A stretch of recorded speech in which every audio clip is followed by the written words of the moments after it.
Hello everyone, welcome back to our channel. ఈ వీడియోలో నేను మీకు పౌరసత్వం సిటిజన్షిప్ అమెండ్మెంట్ యాక్ట్కి సంబంధించి ఇంపార్టెంట్ ఇన్ఫర్మేషన్ నేను మీకు ప్రొవైడ్ చేయడం జరుగుతుంది. సో మనం ఈ వీడియోలో భారత రాజ్యాంగ పౌరసత్వానికి సంబంధించినటువంటి ముఖ్యమైన ఇన్ఫర్మేషన్ని మనం తెలుసుకుందాం.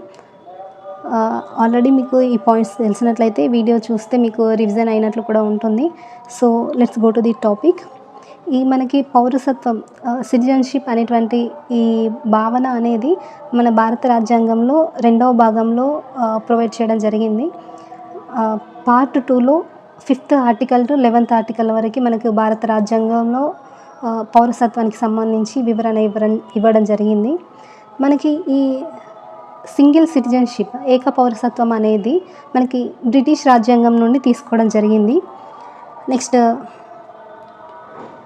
భారతదేశ పౌరసత్వానికి సంబంధించినటువంటి అధికారాలు, సవరణలు, చట్టాలు ఇవన్నీ కూడా మనకి మన పార్లమెంట్ ఆధీనంలో ఉంటాయి. దీనికి సంబంధించిన వివరణ ఆర్టికల్ 11లో మనకి ఇవ్వడం జరిగింది. అదేవిధంగా ఏక పౌరసత్వం అనే నిబంధన ఆర్టికల్ 9లో ఉంటుంది.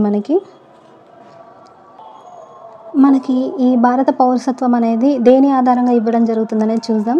1955లో భారత పౌరసత్వ చట్టం ప్రకారం ఇండియన్ సిటిజన్షిప్ యాక్ట్ 1955 ఆధారంగా భారత పౌరసత్వం బై బర్త్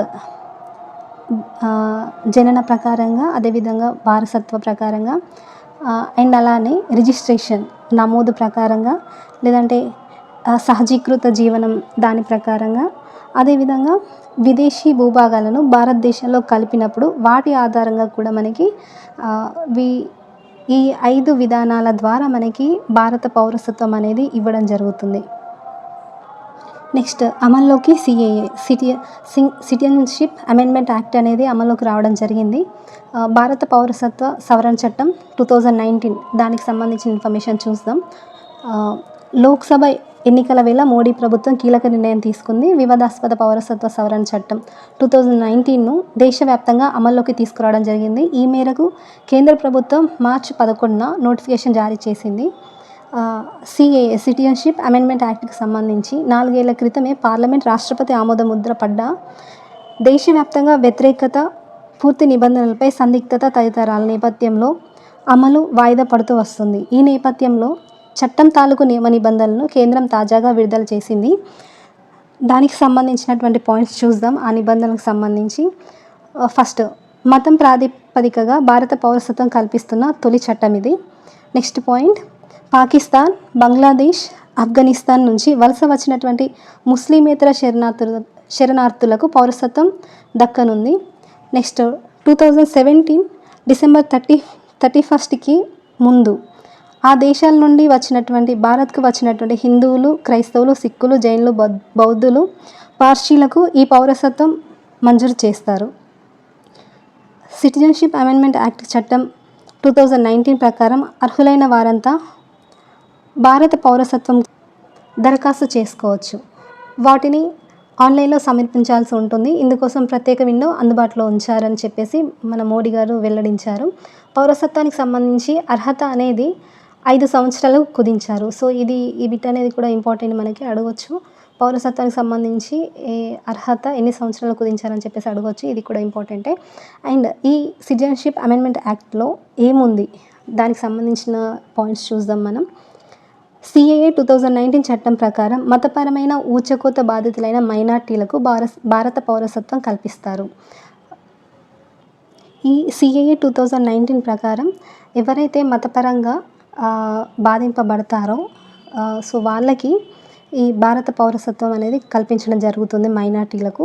నెక్స్ట్ పాయింట్ వచ్చేసి 2014 డిసెంబర్ 31కి ముందు పాకిస్తాన్, బంగ్లాదేశ్, ఆఫ్ఘనిస్తాన్ ఈ 3 దేశాల నుండి వలస వచ్చినటువంటి ముస్లిమేతర శరణార్థులు దీనికి అర్హులు. అంటే ముస్లిం కానటువంటి శరణార్థులు దీనికి అర్హులు ఈ అమెండ్మెంట్ యాక్ట్కి. అయితే సిఏఏలో పరిధిలో ముస్లిం మైనార్టీలను చేర్చకపోవడం దీనికి సంబంధించి వివాదాస్పదంగా మారింది. అంతకుముందు కనీసం 7 ఏళ్ల నుంచి భారత్లో ఉంటున్న వాళ్లకు, 14 ఏళ్లలో కనీసం 5 ఏళ్ళు ఉన్న వాళ్లకు పౌరసత్వం కల్పిస్తారు. గతంలో 11 ఏళ్ళు ఉండగా 5 సంవత్సరాలకు తగ్గించారు. ఇందుకు వీరు ఎలాంటి శరణార్థ తదితర ధృవీకరణ పత్రాలు సమర్పించాల్సిన అవసరం ఉండదు. ఈ మేరకు పౌరసత్వ చట్టం 1955కు మోదీ సర్కారు సవరణలు చేయడం జరిగింది. నెక్స్ట్ పాయింట్ వచ్చేసి అస్సాం, మేఘాలయ, మిజోరాం, త్రిపురలోని గిరిజన ప్రాంతాలను ఈ చట్టం పరిధి నుంచి మినహాయించారు. ఈ ప్రాంతాలను చూస్తే మనకి వీటిని ఇన్నర్ లైన్ పర్మిట్ స్టేట్స్ కూడా అని చెప్పేసి అంటారు. సో దీనికి సంబంధించి కూడా మనకి ఇంపార్టెంట్ బిట్ ఇది. దీనికి సంబంధించి కూడా మనకు ఎగ్జామ్లో అడగొచ్చు. సో ఈరోజు వీడియోకి సంబంధించి ఇందులో మనం సిఏఏ సిటిజన్షిప్ అమెండ్మెంట్ యాక్ట్కి సంబంధించి మనం ఈ వీడియోలో తెలుసుకోవడం జరిగింది. అమల్లోకి సిఏఏ రావడం జరిగింది. 2019 సవరణ చట్టం దానికి సంబంధించిన పాయింట్స్ కూడా మనం ఇందులో చూసాము. అదేవిధంగా ఈ చట్టం ఎవరికి వర్తిస్తుంది, ఏ ఏ ప్రాంతాలను మినహాయించారు, దీనికి అదేవిధంగా ఎన్ని సంవత్సరాలకు దీన్ని కుదించారు, దీనికి సంబంధించి కొన్ని లోతైనటువంటి బిట్స్ కూడా మనం నేర్చుకోవడం జరిగింది. సో వీడియో నచ్చినట్లయితే లైక్ చేయండి. అండ్ అలానే కాంపిటేటివ్ ఎగ్జామ్స్కి ప్రిపేర్ అవుతున్న వాళ్ళకు కూడా చూసినటువంటి వాళ్ళు ఈ వీడియోని షేర్ చేయండి. వాళ్ళకి తప్పకుండా యూజ్ అవుతుంది. ఇంకా సిటిజన్షిప్కి సంబంధించినటువంటి ఇంకా కొంత ఇన్ఫర్మేషన్ పార్ట్ 2కి సంబంధించి నేను మీకు ప్రొవైడ్ చేయడం జరుగుతుంది. సో ఇది మనకి పాలిటీకి సంబంధించి వార్తల్లో నిలిచినటువంటి అంశాలపైన ఈ వీడియో చేయడం జరిగింది. అండ్ అలానే మనం ఇది కరెంట్ అఫైర్స్కి కూడా మనం లింక్ చేసుకోవచ్చు. అదేవిధంగా పాలిటీ సబ్జెక్ట్గా కూడా కరెంట్ పాలిటీ కింద కూడా మనం దీన్ని దీన్ని కన్వర్ట్ చేసుకోవచ్చు. సో మనం రీసెంట్గా మనం ఎగ్జామ్స్కి అయితే లాస్ట్ ఇయర్స్ అడిగినటువంటి అంతకుముందు స్టార్టింగ్లో అడిగినటువంటి ఎగ్జామ్స్లలో అడిగినట్లుగా సిటిజన్షిప్ అంటే ఏంటి, దానికి సంబంధించి వివరణ అట్లా అడగడం అంటే జరగదు. ఈసారి కాంపిటీషన్ అనేది చాలా హెవీగా ఉంది. సో మనకి కరెంట్ అఫైర్స్ లాగా అంటే వార్తల్లో ఏ విధంగా అంశాలు అయితే మనకు వస్తున్నాయో, ఏ విధంగా వార్తల అంశాలు నిలుస్తున్నాయో వాటికి సంబంధించి మనం పాలిటీని మనం దానికి సంబంధించిన టాపిక్స్కి తగ్గట్టుగా మనం ప్రిపేర్ అవ్వాలి. సో ఈ విధంగా నేను వార్తల్లో నిలిచినటువంటి అంశాలపైనే వీడియోస్ చేయడం జరుగుతుంది. నచ్చిన వాళ్ళు ఈ వీడియోస్ మీకు యూస్ఫుల్గా ఉన్నట్లయితే తప్పకుండా లైక్ చేయండి. Thank you so much. Bye bye.